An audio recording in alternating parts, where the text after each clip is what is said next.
சார்ந்த அத்தனை சோழர்களுமே இந்த காஞ்சி மண்ணிலிருந்து தான் அவர்கள் உருவெடுத்தாங்க.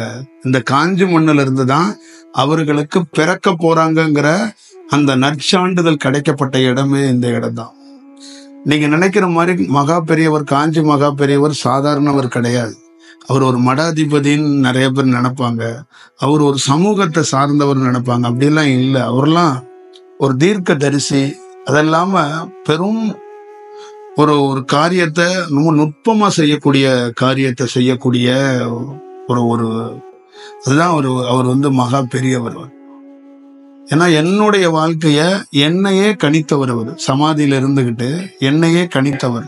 என்னையே ஒரு ஒரு செயல் வடிவத்துக்குள்ள எமக்கு என்னென்னலாம் குறிப்பு ஆரம்ப காலகட்டத்தில் கொடுக்கணுமோ அதெல்லாம் அவர் கொடுத்தவர்.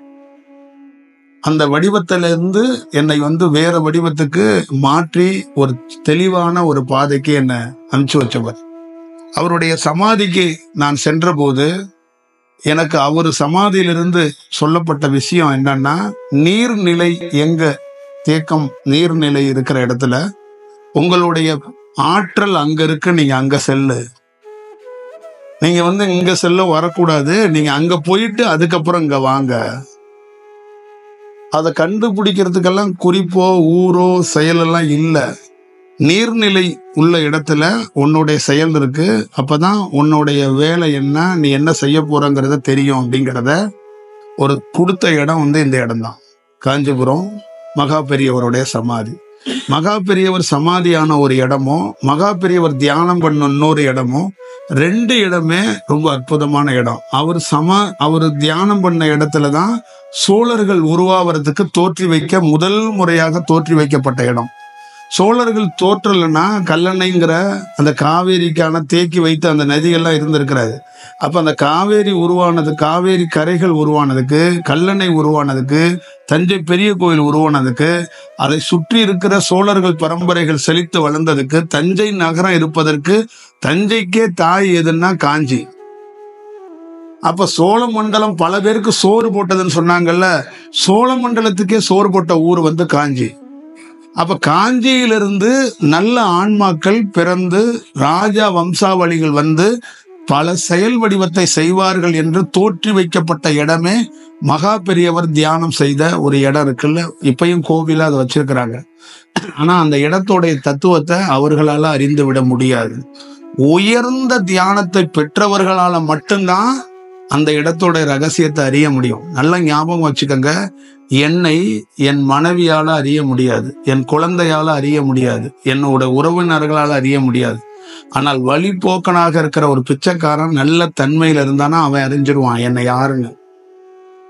அப்ப ஒரு இடத்த 1000 முறை நீங்க ஒரு இடத்துக்கு போனாலும், 1000 முறை ஒரு கோவிலுக்கு போனாலும் பரவசத்தையும் உங்களுடைய கோரிக்கையும் பக்தியையும் வைக்கலாம். அந்த இடத்த நீங்க உணரணும்னா அதுக்கு ஒரு பொசிஷனுக்கு வந்தாதான் உணர முடியும். அப்ப பலமுறை காஞ்சிக்கு அந்த மகா பெரியவர் என்ன ஒரு இடத்துக்கு போக சொன்னதுக்கு அப்புறம் அந்த இடத்த அன்று இரவே எனக்கு காட்டி கொடுக்கப்பட்டது. தமிழ்நாட்டுல, இந்தியாவுல நீர்நிலைகள் எவ்வளவு இடங்கள் இருக்கிறது. அப்ப ஒரு நீர்நிலைகள்ல உன்னுடைய செயல் இருக்கிறது, அங்க போயிருங்க அப்படின்னு சொல்லப்படுறது எவ்வளவு பெரிய செயல் வடிவம். அப்ப அங்க போகும்போது இரவு இங்கிருந்து சென்னைக்கு போனோன்னா, சென்னையில டி நகர்ல நம்ம தங்கி இருக்கிறோம்.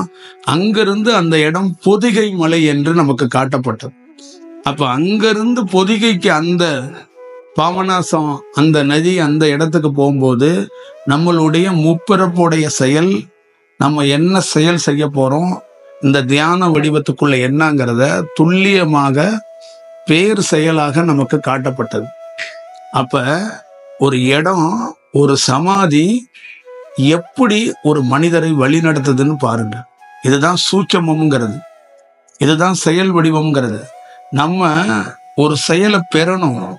அதை பெறறதுக்கு வெளியிலிருந்து வெளிமுகமாக எவ்வளவு செயல் உதவுது, எவ்வளவு துல்லியமாக வழி நடத்துது. அதற்கு முக்கியமான காரணம் கருணை இல்லை, மகா பெரியவர் மீது எனக்கு பக்தி இல்லை, உண்மையான சரணாகதியும். இந்த காலகட்டத்துல ஒரு மனிதன் யார் மூலியமாக எதை பெற வேண்டுமோ, எதை தெரிந்து கொள்ள வேண்டுமோ அது கிடைத்தே தீரும். இந்த இறைவன் திருடனையும் சரி, நல்லவனையும் சரி, கெட்டவனையும் சரி, எவனுக்கு என்ன கிடைக்கணுமோ அதை கொடுக்கறதுக்கு தயாரா இருக்கிறார். அதை மேம்பட்டு அவன் இறை நிலையையும் இறைவனையும் அறிந்து கொள்வது அவனுடைய சரணாகதியில இருக்கு. அப்ப அங்க போனதுக்கு அப்புறம் வாழ்க்கை ஒட்டுமொத்தமாக பாமநாசா அந்த பொதிகை மலைக்கு போனதுக்கு அப்புறம் மாறப்பட்டுருச்சு. அதுக்கு முன்னாடி இருந்த தியானம் வேற, அதற்கு அப்புறம் பெறப்பட்ட தியானம் வேற, அதற்கு முன்னாடி இருந்த நம்மளுடைய செயல்பாடுகள் வேற, அதற்கப்புறம் படுற செயல்பாடுகள் வேற.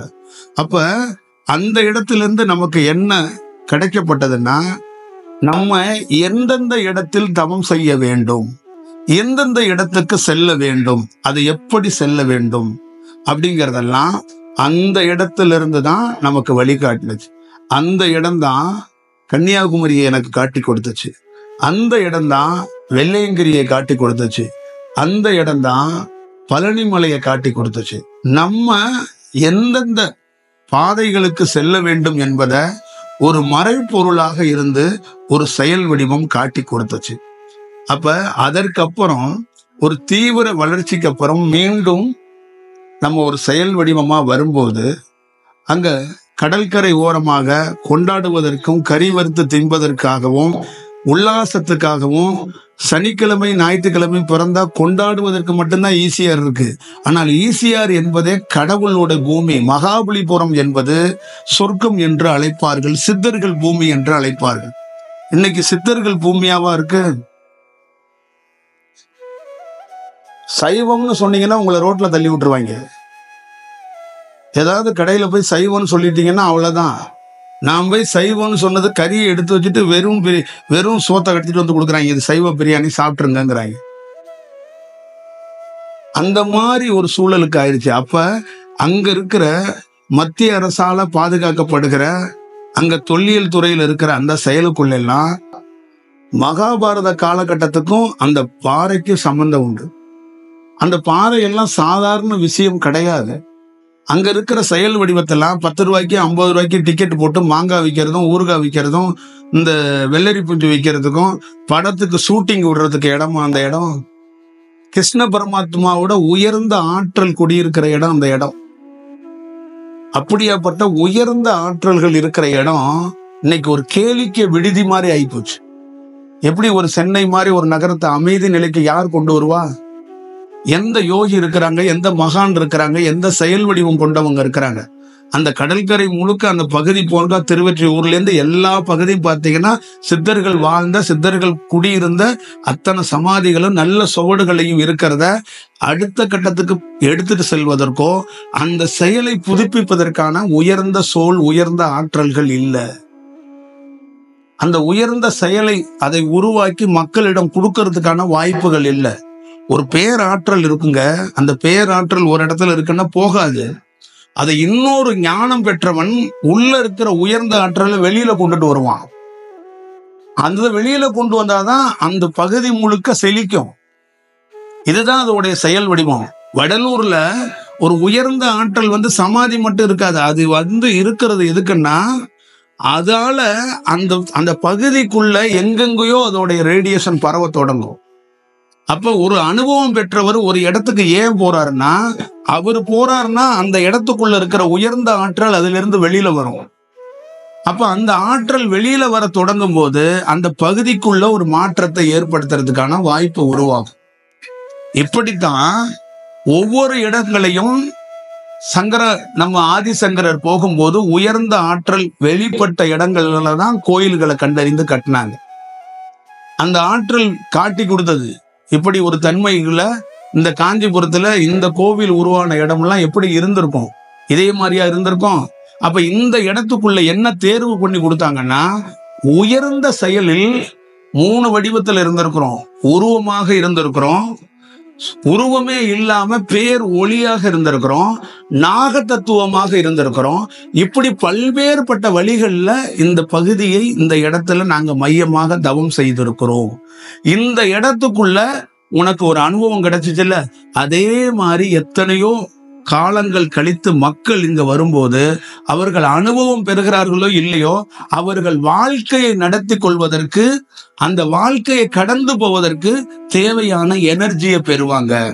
அப்ப உன் வடிவத்திலிருந்து இங்கு ஒரு ஆலயத்தை நீ பிரதிஷ்டை பண்ணு, ஒரு சிலையை பிரதிஷ்டை பண்ணு. அவர்கள் போக்கஸா ஒரு சிலை மேல் கவனம் வைப்பார்கள். இந்த மண்ணில் கால வைத்தாவே அவர்களுக்குள்ள அந்த மனம், அந்த காற்று சமன் செய்யப்படும்.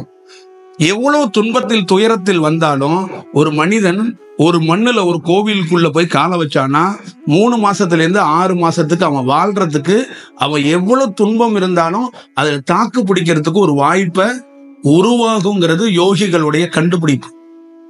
மனமும் காற்றும் சுவாசமா, சந்திரக்கலை சூரியக்கலை 2 சுவாசத்தை சுவாசிக்கிறது, இது 2ம் பலப்பட்டா ஒரு மனிதன் எவ்வளவு துன்பத்தையோ எவ்வளவு இன்பத்தையோ தாங்க முடியும்.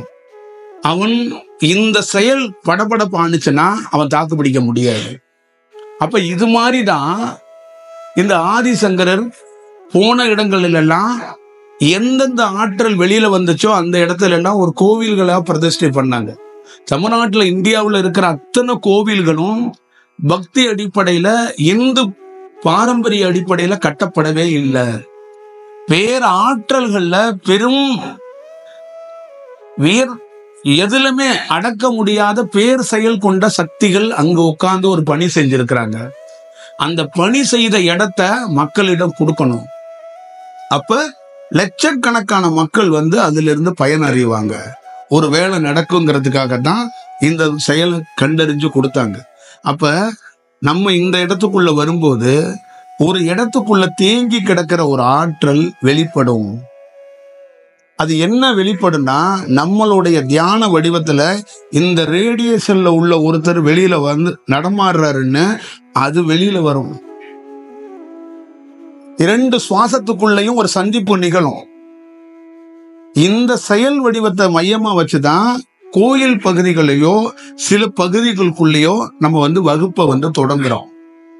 அப்ப அந்த பகுதிக்குள்ள இருந்து சில மக்களை சந்திக்கிறதுக்கான வாய்ப்புகளும் எதற்குன்னா, அவர்களை பலப்படுத்துவதற்கான வேலைகளை நாம பார்க்கலங்க. இந்த பிரபஞ்ச பேராற்றல் உங்களை பலப்படுத்துறதுக்கான வேலைகளை அது பார்க்குது. அதுதான் அதோடைய செயல் வடிவமாக அது இருக்குது. ஒரு மனிதன் முன்னேறணும், இங்க வாழணும்னா அவன் பலமாக இருக்கணும்.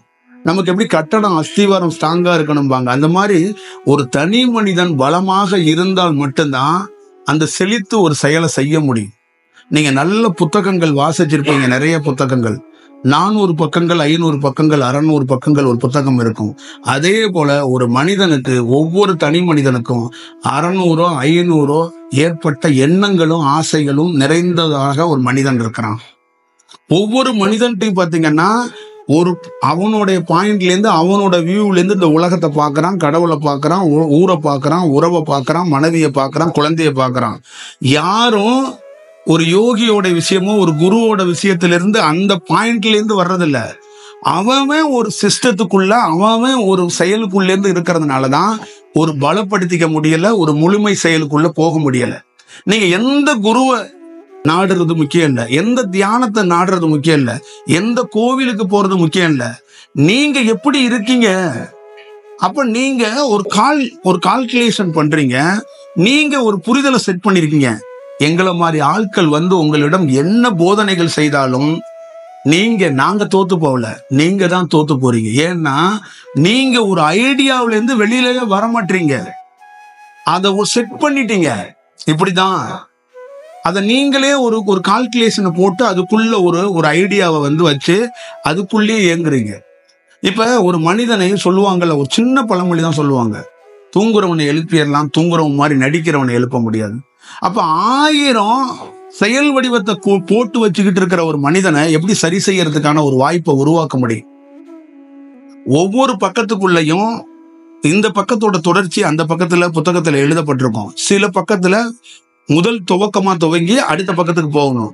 அந்த மாதிரிதான் தனிப்பட்ட முறையில் இங்க இருக்கிற அத்தனை பேத்துக்குள்ளயும் பாத்தீங்கன்னா ஒரு 100கணக்கான பதிவுகளோட தான் இங்க உட்கார்ந்துருப்பாங்க, 100கணக்கான எண்ணங்களோட தான் உட்கார்ந்துருப்பாங்க, 100கணக்கான கனவுகளோட தான் இங்க வந்திருப்பாங்க.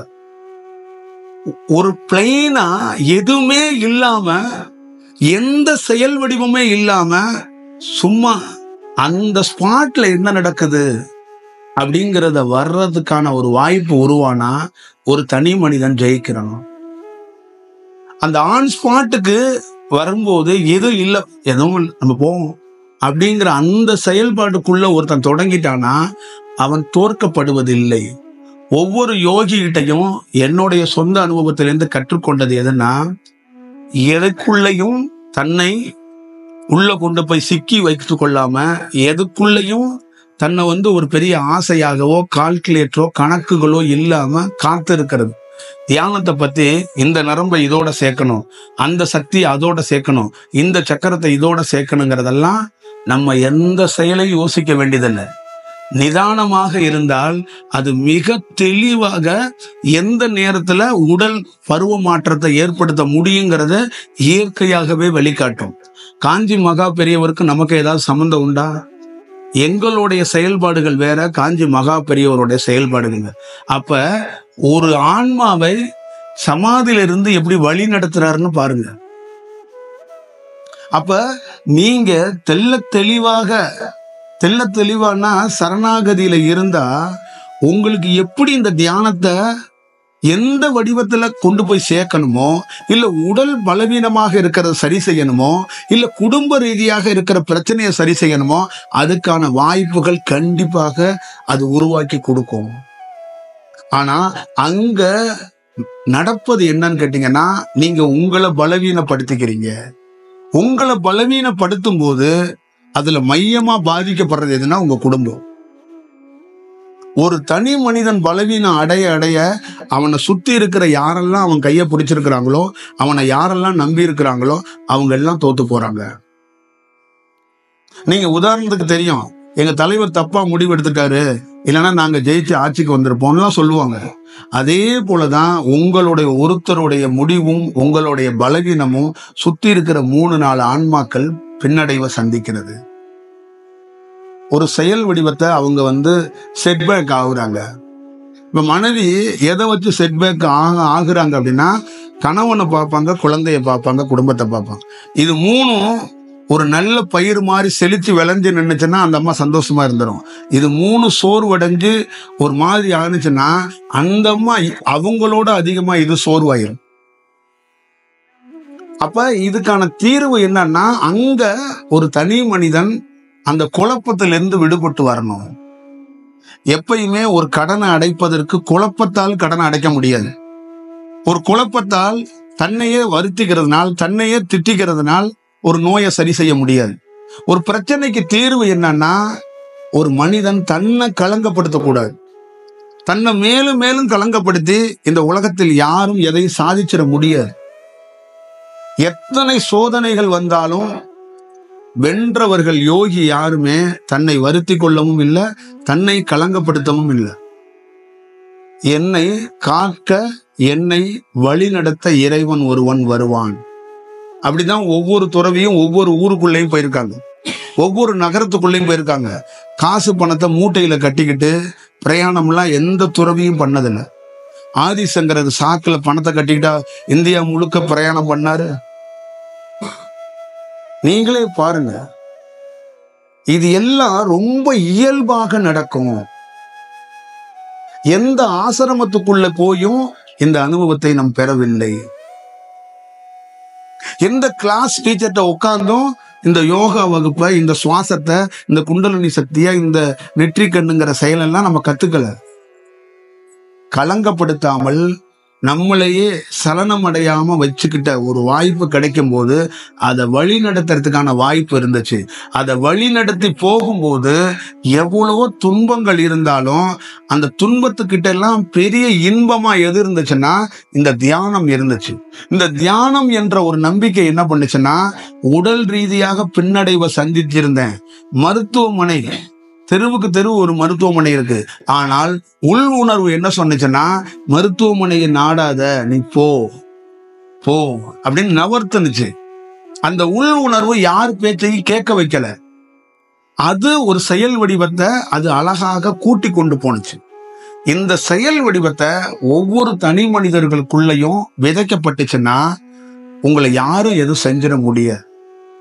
இதிலிருந்து ஒரு பெரிய ஒரு நிவாரணத்தை இயற்கையாகவே பெற்று விடலாம். இயற்கையாகவே ஒரு செயலை செஞ்சு விடலாம். இத மோட்டிவா செஞ்சு இறைவனை கூப்பிட்டு வேற மாதிரி பரவசம் பண்ணி உங்களை ஒரு பக்கம் மன திருப்பி விட்டுறாங்க. உங்களை ஒரு பக்கம் என்ன பண்ணிடுறாங்கன்னா ட்விஸ்ட் பண்ணி விட்டுறாங்க. நீங்க இப்படியே போங்க, காலையில எழுந்து இப்படியே பார்த்துக்கிட்டே இருங்க, அங்கேருந்து ஒரு அதிசயம் உங்ககிட்ட நிற்கும். நீங்க அப்படி போனீங்கன்னா அங்க ஒரு அதிசயம் நிற்கும். நீங்க வெள்ளிக்கிழமை போனீங்கன்னா அங்க ஒரு அதிசயம் நிற்கும். அப்படியெல்லாம் ஒரு மனிதன் சொல்லக்கூடாது. அப்படியெல்லாம் கெயிட் பண்ணக்கூடாது. அதிசயம் என்பது அவனுடைய சொந்த செயலிலிருந்து நிகழும். பேர் அதிசயத்தை பார்ப்பாங்க, அது அவர்கிட்ட இருந்து நிகழும். அதை சொல்லக்கூடாது. சொன்னா அதுக்குள்ள அந்த அனுபவத்தை ரசிக்க முடியாது, அதை பார்க்க முடியாது. அதனால இது இப்படி இருக்கு.